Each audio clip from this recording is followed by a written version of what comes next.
you started a sketch group in college, then you went to Second City, then you worked with Diallo, who was here last. Yes, between there I did like 4 other sketch groups, but yes, I've done a million. Talk about sketch a little bit and the process of sketch for you, like how not only what it felt like then and how you got engaged then, but how it serves. I mean, obviously you're doing one of the biggest sketch shows on the planet right now, but like how does that inform your other work outside of sketch? So the love I had for it at 12 is the same love I have for it now at 25. Don't Google my age. Black don't crack. Black don't crack. So yeah, I think it's about play for me and creating characters. Like as a writer performer, it's always been a really fun place to play because you get to do things in short bursts and live with these characters, but you don't have to play them for like 17 years in success, which is, well, although I'm finding that not to be true because Dr. Hadassah will never die. But which I did not see coming. But anyway, so yeah, I think that, that was always fun to me. It was just a place of pure play. And if you're like, what's the thing you want to be paid for that doesn't feel like work? Sketch was always it. And I always did like 100 characters and voices and all that stuff. So that was really fun. But in the process of creating it, the thing that I found that's been an unintended and beautiful consequence is getting to know writers and teaching them the ways in which I write sketch, but then also learning their ways and how they have shaped the show and also how I think about writing and performing. I mean, the performers on my show are world class. They're so good. And like Gabrielle's so funny. Oh my God. It's unreal. It's unreal. That woman does not get enough credit. She should be nominated, win an Emmy every year in that category. And they get no love. And I'm hoping this year will be different. But what they do, they play dozens of characters in a season versus just one, and they get no recognition. Sketch is really hard. Sketch is so hard, and people think, oh, it's just sketch. And I'm like, oh, you could never do this. Like, sketch is really, really difficult. Every day you're creating a new short film, especially the way we do it at HBO. Like, it's very hard, but great, And that was a flex, by the way. At HBO. But guys, that's where it is. I don't know what to tell you. Yeah, but it's a long road to get there. Like I said, I did 7 or 8 sketch shows before that and dozens of live sketch shows, mostly with Black women. And so I came here prepared and ready. It wasn't like I just, fell into it. We produce a sketch comedy show called Sherman Showcase. Oh, I've heard of it. We're not on HBO. We're on 3 other letters called AMC. No, but you're also on like IFC. But they also simulcast it now. Hulu. Yeah, exactly. Yeah, that's our third stop. Anyway. It's really great, though. Thank you. But I've learned to have another level of appreciation for sketch being in the trenches with Diallo and Bashir. So, again, congratulations on all of your accomplishments in the sketch.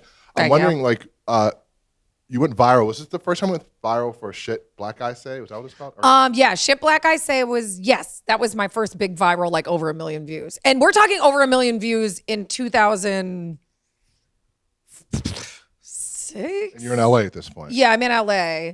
I mean, like early, like there was no virality. So in this moment, Shit Black Women Say went viral, and then I did the only like gender bending man one. You got the answer to that. Yes. So and that's how I got a bigger agent. I was about to ask you. So that Ashley hits, it's Holland viral. Found me because of that video. Love Ashley Holland. I know. So talk about that moment. Like at that moment, are you like, I fucking made it? Like this is it. It's easy. No, because I had already done a bunch of sketch shows. Like I had already done Mike Epps' sketch show. I was writing for like Kevin You're Hart. Viral and all now. these people. You're viral. Yeah, I was 2 million viral. people. Yeah, it was cool.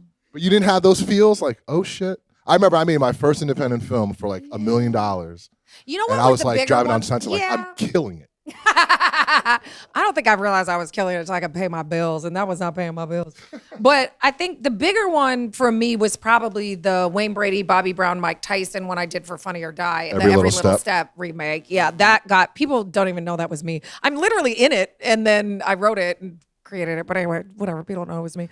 But that one went really viral because it was on ESPN, like live, like. Yeah. They were like talking about it on ESPN, and I was like, "What? That's crazy." Still not a I made it moment. I would be talking so much shit if they were talking about me on ESPN. Yeah, that got to me. You know what? You know where I was? I was in Atlanta writing on the Hip Hop Awards for BET because I wrote for every comedian, and I did 1 million award shows, and I was like becoming the writer who was like, if you want a funny monologue or you want funny jokes, hire Robin. Like she's gonna come in there and sling all these BET Awards, Hip Hop Awards, Image everything, Awards, everything. I did BET all the honors, award shows, all of them. I did all of them.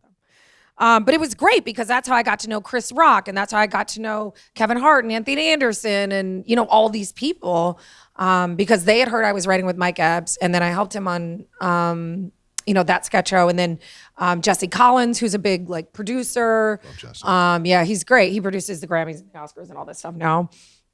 But back then he was producing. And Rhythm and Flow on Netflix. Yeah, yes. Shameless plug. But back then he was doing just tons of award shows, and it was great. It was like a great entree into finding how to develop comedy voice for other people. But it took me years to figure out how to develop mine. Right. And I think that started with some of those viral videos. Gotcha. Another question? Huh? I'm not gonna say nothing crazy, bro. Say something crazy. What do I care? I'm Okay, here for the drama so, and the cast. Introduce yourself to Robin. Hello, my name is Xavier. I'm from Dallas, and so You from Dallas or Plano? Be real. How did you know? I can tell.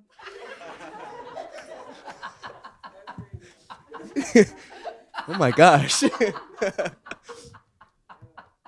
Shook. He shook. He's like, Okay. Plano. Yeah. How did you know? Anyway, so we have a TV station here on campus, and one of the shows is a sketch comedy show. So it's literally like God, I have to see it. Is it Yeah. online? it is. Okay. I can send you the need link. to see it. I can send you some sketches that I'm in. But so it's literally like our version of SNL, and so Or a Black Lady sketch show. Yeah. Mm-hmm. Stop using the room, know the SNL room, as know the room. bar. Know the room. This is true. I don't say that because that's literally what we rip off. Like we have like the opening monologue, which is literally just like stand up, and then we'll have a couple sketches, and then we have like the weekend update, like newsroom type thing, and then we have some closing sketches. So also have like pre-recorded sketches. So it's literally the exact same thing. And so it's entirely student run. And so doing that, we've kind of been introduced to like the hustle and bustle of, you know, always working on sketches. And so when you were talking about how like sketch is hard, like people don't realize just how much you're actually working on it. And you'll be doing like 3-4 sketches a week, you know, and that's just because we only air like maybe every other week. So it's not even nearly what y'all be going through. But it has been really cool. I've played some characters like Kanye's PR manager.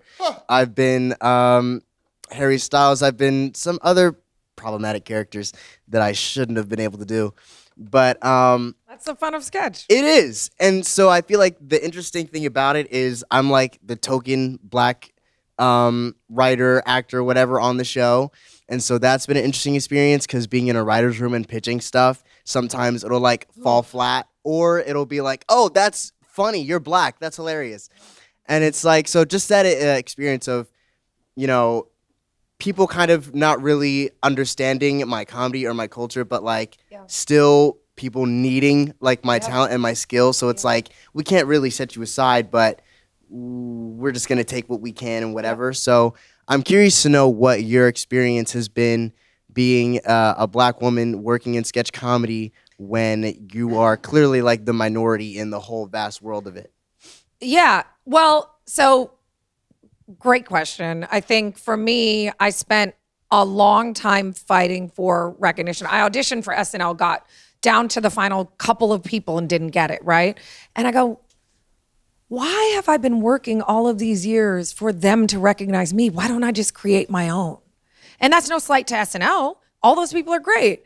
But I was like chasing a dream that was not mine. And it took me many, many years to realize that. And what you're describing is the struggle of Hollywood, right? There are people who do not look like us by and large, although there are more of us in positions of decision-making power, but you're going to deal with a lot of people who do not look like you and who do not inherently value what you have to offer, not because they're bad people, just because it's not their culture, it's not their community, and they're not going to get it, right?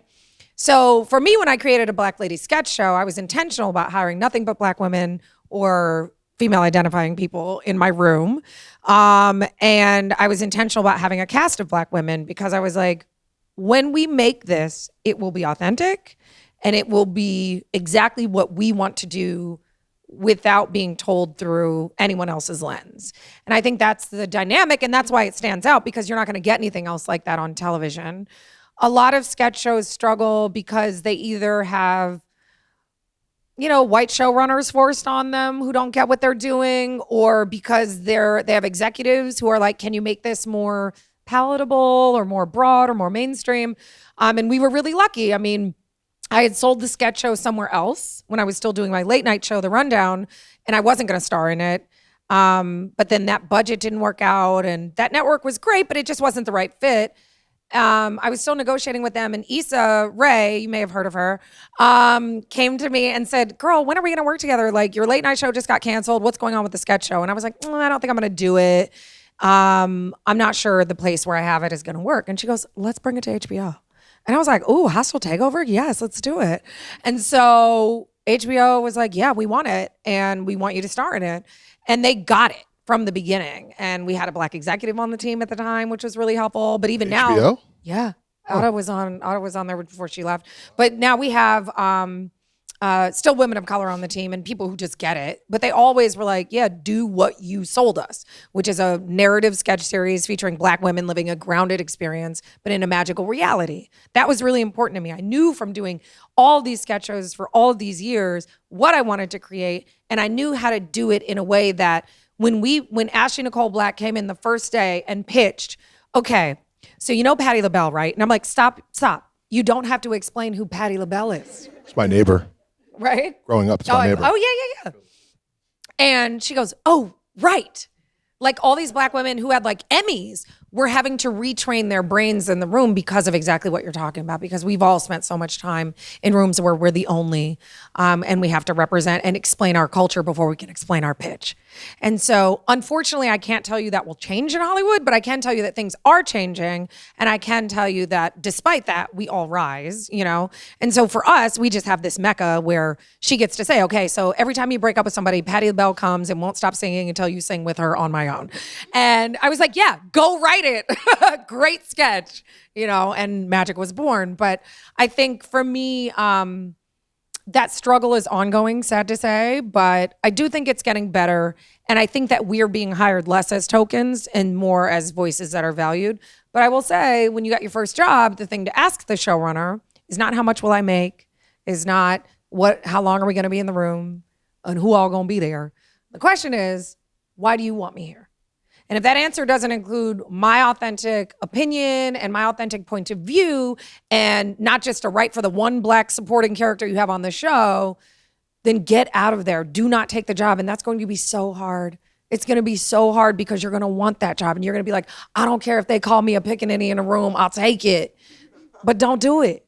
Don't do it. Because it's not worth it. And there are rooms where very...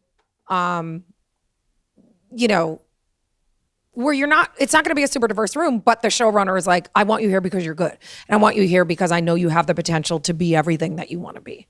So that's just important. It's important. Those people will be your mentors. You shouldn't leave a show and not have your showrunner want to mentor you. If you leave that show and that doesn't happen in some way, you didn't make enough of an impact.